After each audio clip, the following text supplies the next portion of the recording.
semana, como de praxe, todas as quintas, com o doutor Álvaro, sempre no oferecimento da Clínica Pai, que é a prestadora Álvaro Ernesto, tratamento de transtornos mentais, dependência química. A Clínica Pai, você já sabe, fica na rua Nossa Senhora da Assunção, número 13, na Cidade Alta, em Camamu, na rua da Câmara de Vereadores. O telefone é o 3255-2488. Dr. Álvaro e sua equipe fazem atendimento de doenças nervosas e também de dependentes de droga. Portanto, passe você também na Clínica Pai ou dê uma ligadinha, 3255-2488.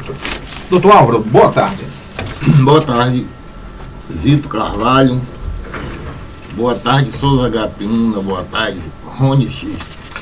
Boa tarde aos ouvintes da Litoral que nos prestigiam e que essa semana nos estimulou a continuar com o mesmo assunto, né?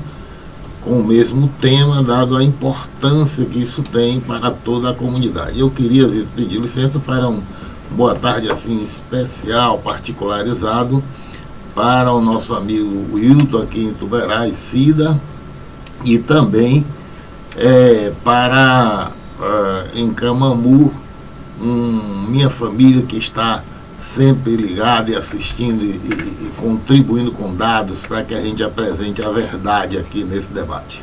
Doutor Álvaro, a gente continua falando sobre gestão pública no Brasil e corrupção, né? Na semana passada o senhor já adiantava que era impossível, né, a gente falar desse assunto em apenas um programa. É verdade. Nós tivemos a participação dos ouvintes pela internet. Rony Xista que tem as perguntas. As perguntas estão com o Rony Xista, da participação do ouvinte. Mandaram muitas perguntas para meu e-mail também, eu resumi elas. Agora vamos ouvir a pergunta direta do ouvinte com o Rony Xista.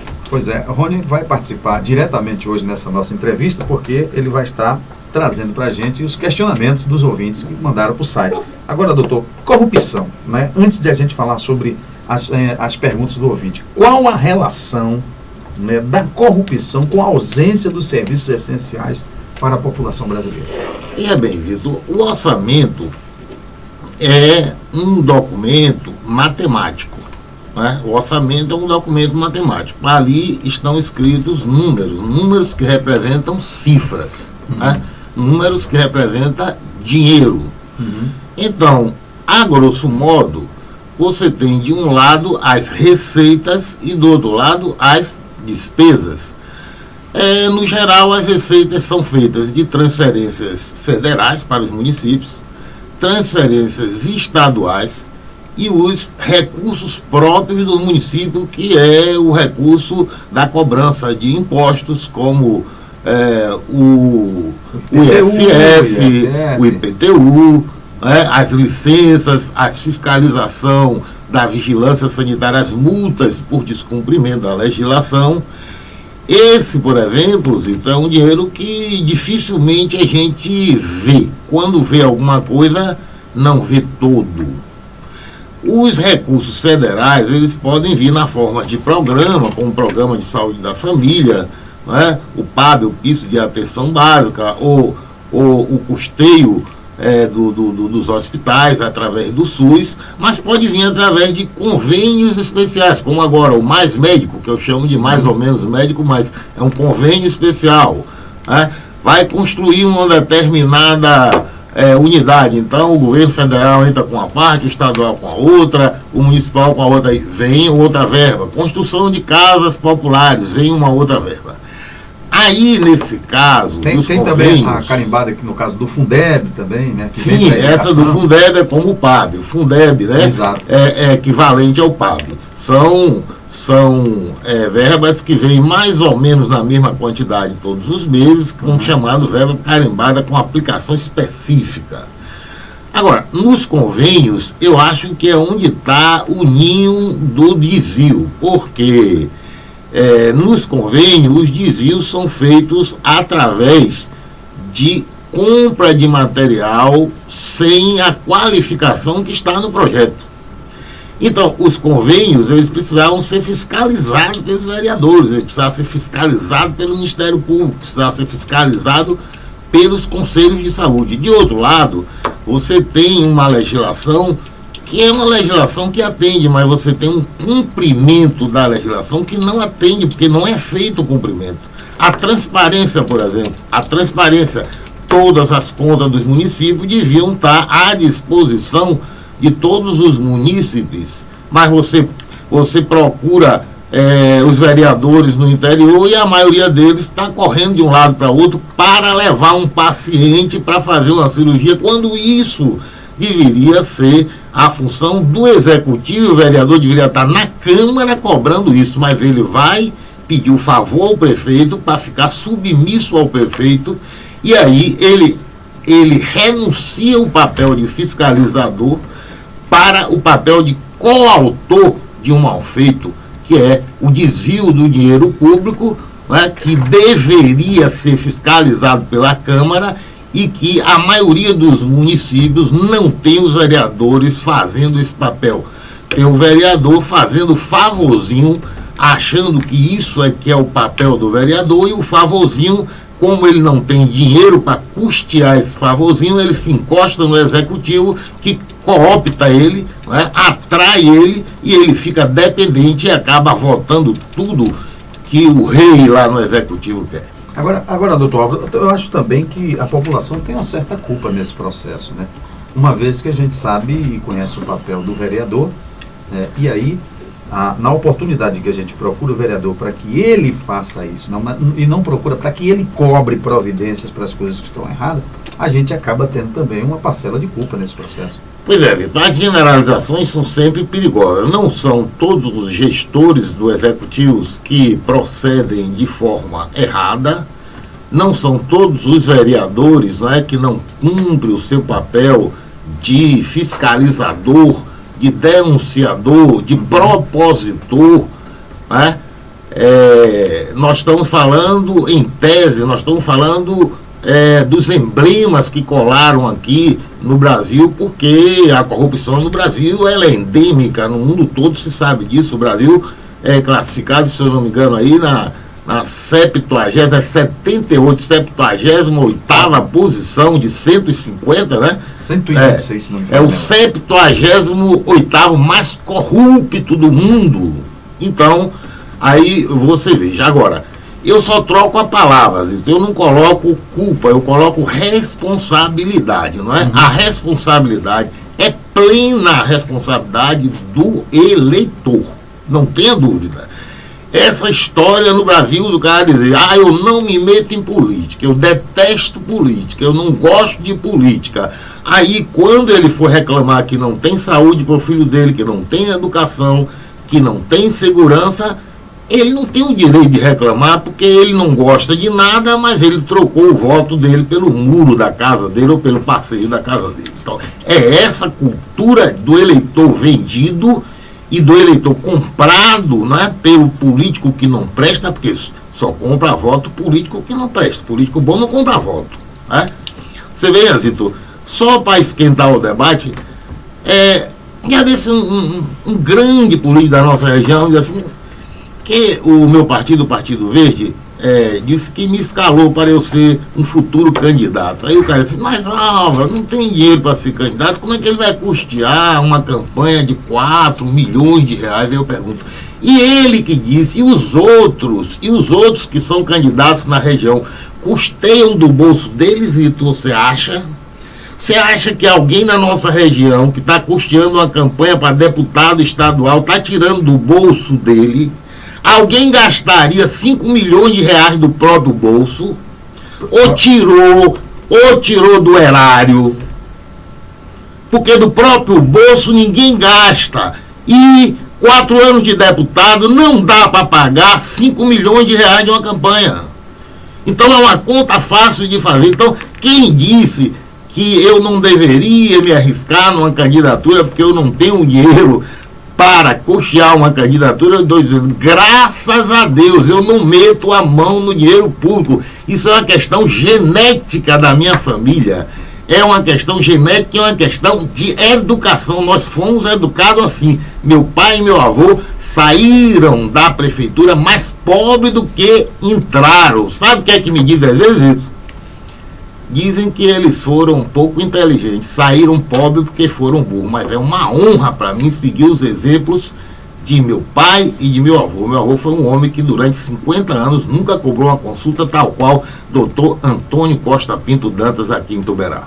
Agora, doutor Álvaro, hoje apareceu nas manchetes aí dos meios de comunicação, em especial na internet, que a Justiça Eleitoral de Ibicaraí cassou o mandato da prefeita Floresta Azul, a Sandra Cardoso, e também do seu vice, Jaconias Aguiar. Isso por conta de compra de voto, falando diretamente na bem popular. Então, o tribunal entendeu que houve compra de voto, entraram com uma ação, alguém provocou o Ministério Público, entrou com uma ação, comprovou, e a prefeita e seu vice perdeu o mandato por compra de voto. Mas o mais grave não é a prefeita e o vice perder o mandato, é a consequência da compra desse voto. E a gente já falou sobre isso aqui. São 4 anos sem direito a reclamar. 4 anos sem direito a reclamar, porque isso aí foi 1 em 1000, 1 em 10 mil que perdeu, porque todos os outros, ou quase todos os outros, fizeram o mesmo expediente, Zito. E aí o povo é que sofre. O povo é que sofre, o povo sofre, e como dizem aí, né, na gíria, vai ter que chorar no pé do caboclo, porque não tem jeito, votou errado, vendeu o voto, vai pagar caro durante 4 anos sem poder fazer nada. Agora o povo percebe mais toda essa questão da compra do voto, essa questão de ter votado errado, quando o município, por exemplo, ia bem, e depois daquele gestor ou a gestora, seja lá quem for, assume, o município declina. Aí aí você mostra o contraste, né? Mostra assim claramente o contraste. Você sabe, tanto quanto nós todos que estamos aqui, inclusive as pessoas que estão ouvindo, que as pressões são muito grandes sobre a gente que fala desses temas. Eu tenho, às vezes, até recebido ameaça de morte. Mas se eu tenho que morrer um dia de alguma coisa, Souza Grapiúna, é melhor morrer por uma causa justa, não é? Eu não tenho medo desse tipo de coisa, não tenho medo de pressão profissional, não tenho medo de pressão porque vai matar. Eu garanto que você sofre essas pressões. Não tenha dúvida disso, não tenha dúvida. Todos os dias a gente sofre, inclusive ameaças também. Ameaças. Mas então, nós temos ainda o maior de todos, viu, doutor? O maior de todos. Ele com certeza está do lado certo. Com certeza. Né? Ele com certeza não está compactuando com a morte de milhares de pessoas que deixam de ser atendidas, que deixam de ser operadas, porque um malandrão meteu a mão no dinheiro público. O nosso Deus está conosco, porque ele não vai compactuar que estejam mendigos na rua. Ele não vai nem compactuar com o telefonema que a moça deu uma situação que o poder público devia estar muito à frente para resolver esse tipo de coisa, não é? Eu não sou contra que os particulares resolvam os problemas sociais do seu bairro, da sua rua, não. Eu acho muito bom isso, a consciência social, mas o poder público, ele é obrigado, é a responsabilidade dele. Os prefeitos foram eleitos para isso, os vereadores precisam fiscalizar, cumprir sua obrigação. O Ministério Público tem que estar fiscalizando, senão o Brasil é esse caldeirão de corrupção que a gente vê por aí. Agora, doutor, nós temos aqui a Josiane Dias dizendo o seguinte: o protesto é a melhor forma de agir contra a corrupção, por exemplo? Eu acho que o protesto é uma forma. Mas você veja, aqueles movimentos, né? Tá aí os black blocs quebrando tudo, quebrando banco, quebrando carro, quebrando gente, mataram um jornalista. Há uma resposta melhor do que essa, Zito. Eu acho que deve haver o protesto como um emblema, uma forma de mostrar à imprensa. Mas a melhor forma de você mudar alguma coisa na democracia é o voto consciente. O voto que iguala todos os seres humanos na democracia. No dia da eleição, o homem mais rico da região e o mendigo que anda na rua vale um voto. Todo mundo é igual. E quando o povo escolhe o melhor, e quando esse melhor não vai bem, quando não vai bem tem que... errou, a democracia sim, errou, na próxima vez tira. acerta na próxima. Acerta na próxima. Ou pelo menos tenta acertar. Tenta acertar. Olha, o Fábio Silva está dizendo assim: poderia ser criado em cada município uma associação de moradores para fiscalizar os atos da prefeitura, entre outros cargos políticos? Isso já compete ao cidadão, independente Quem da foi associação. o querido ouvinte que Foi o falou? Fábio Silva. O Fábio, é o seguinte, Fábio, nós temos na legislação todos os instrumentos. Eu fui secretário de saúde, você veja que existe o Conselho Municipal de Saúde, que é para fiscalizar as contas da Secretaria de Saúde, né, os atos, o dinheiro que entra, o dinheiro que sai. Lá em Camamu, quando eu era secretário, eu cheguei à ousadia de montar os conselhos locais de saúde. Não tinha só o conselho municipal, não. Em cada PSF, em torno de cada PSF, eu queria um conselho local. Um em Barcelo, um em Acaraí, um em Tapuia, um em Travessão, porque era preciso que a gente fiscalizasse mais de perto, para saber a realidade. Tem isso. Tem o Ministério Público, tem as prestações de contas na Câmara de Vereadores, né? Tem imprensa livre para denunciar. Né? Então, o munícipe, ele tem todas as armas, o que ele precisa é de mais programas como esse, que dê espaço para que a gente informe ao cidadão de que ele tem todas as armas.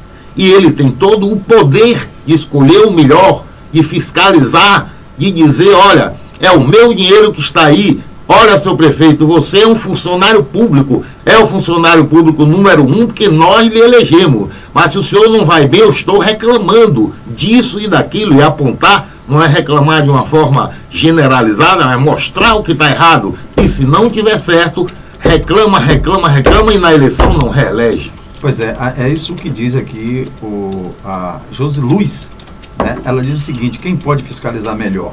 O povo erra no voto e esquece de fiscalizar. Isso influencia na corrupção. Na verdade, o povo ainda não sabe votar. Não sabe votar. Olha, como é o nome da querida ouvinte? Josi Luz. Josi Luz. Oi, Josi.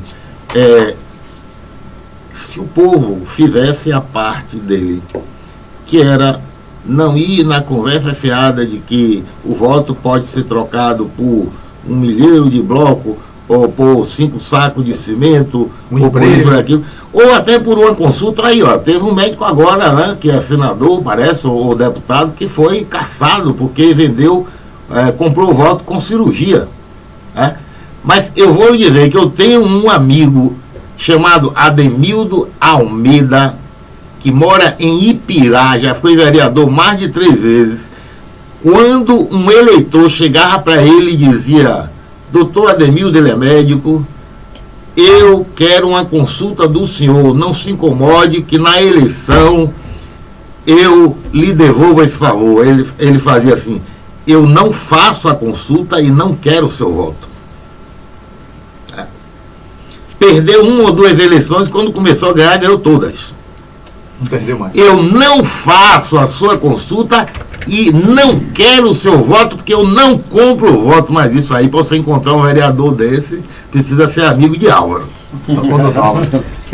A Fabiana Del Valle está fazendo uma provocaçãozinha aqui, só, como o senhor disse, é para apimentar mesmo o nosso debate. Vamos lá. Ela diz: doutor Álvaro, existem vários tipos de corrupção. O senhor já se pegou agindo ou atraído por algum tipo de corrupção?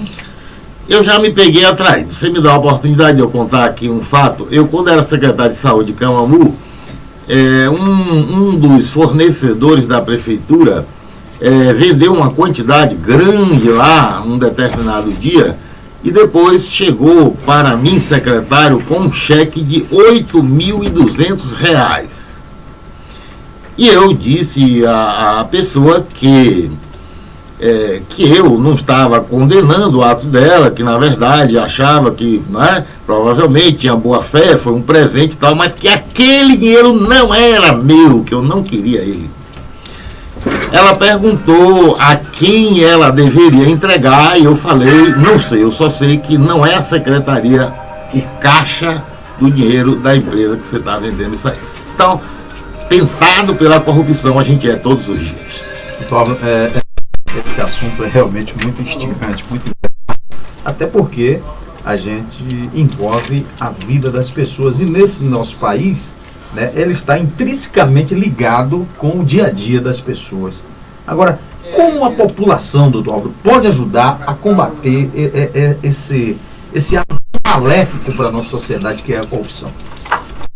E é uma mudança de cultura, né, Zito? Porque eu colecionei alguns casos, eu estava ontem de plantão aqui no hospital de Ituberá, e uma jovem de 17, 18 anos, então, conhecia um funcionário do hospital, e o funcionário chegou com um documento para eu assinar, um documento onde eu atestaria, porque eu não assinei, atestaria que essa pessoa, esse desportista, estaria apto a entrar numa competição. Ora, o Comitê de Medicina Esportiva diz que a avaliação tem que ser muito rigorosa, com eletrocardiograma, com teste de esforço, teste ergométrico, avaliação com eletrocardiograma, com tudo. Como é que eu iria assinar um documento sem eu conhecer a moça, sem ela ser meu paciente, sem eu examinar ela, sem ela ter nenhum exame?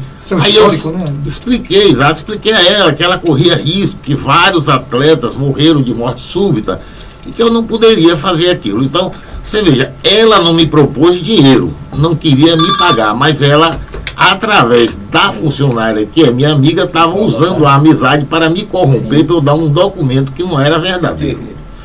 Então, quando se toma um lugar na fila de um banco, quando o cara vai dirigindo numa pista que passa, atravessa o outro, corta o outro indevidamente no lugar que não pode cortar porque só quer levar vantagem, chegar antes, chegar primeiro, não é? Quando o juiz de futebol se vende, quando algum do poder judiciário vende uma sentença, quando o funcionário público dá uma licença graciosa, eu acho que é nesses pequenos exemplos que a gente precisa se encontrar. Nós precisamos, nas escolas, voltar, como você disse antes, à moral cívica, né? Você vê os generais da ditadura, Deus me livre de ditadura, eu nunca vou defender um regime de exceção, sou um democrata. Mas você viu algum general daquele sair rico? Você viu? Não. Os generais saíam do jeito que entravam. O mesmo padrão de vida que ele tinha antes, ele tinha depois, porque é a escola militar, é a educação militar, entendeu? Então é a questão de formação, de cultura. E quem são os políticos que estão no poder? São retirados do povo, só que eles são mais sabidos, mais sagazes, né? Mais conversadores, e aí ele leva a turma na conversa, porque política também é conversa. Bom, nós temos um ouvinte aqui para participar desse nosso bate-papo aqui. Alô, boa tarde. Com que eu falo? Antônio de quem, Antônio? Você está falando de onde? Rua da Paz, aqui em Ituberá. Pois não, Antônio? Eu queria saber de doutor Álvaro, se uma pessoa dá um voto a um prefeito ou uma prefeita a troco de um ano ou 2 de serviço numa prefeitura, se isso é compra de votos? Tranquilamente, como é compra de votos. Corrupção. Claro. O voto não pode ser dado em troca de nada, a não ser em troca do serviço público comunitário, impessoal, para toda a comunidade, para toda a cidade. Ou seja, se eu troco o meu voto porque acho que um determinado candidato vai fazer bem à cidade, essa troca pode. Fora isso, aquelas trocas particulares feitas dentro das salinhas fechadas, essas não podem. Se envolver dinheiro é pior ainda. Ô, Antônio, muito obrigado pela sua participação, viu, meu amigo? Pois é, tá aí. Inclusive, a gente já sabe no que isso vai resultar, né? Os exemplos estão aí todos os dias. Vendeu, passou o recibo, não tem direito a reclamar. E tem outra, não tem um recibo em mão para cobrar nada. Né? Não tem, porque o corrupto não passa recibo. Você lembra da história do Disseu lá no julgamento do mensalão, do domínio do fato, né? Aí o Lewandowski queria que tivesse um recibo ou um ofício ou uma portaria de Disseu mandando que o mensalão se instalasse.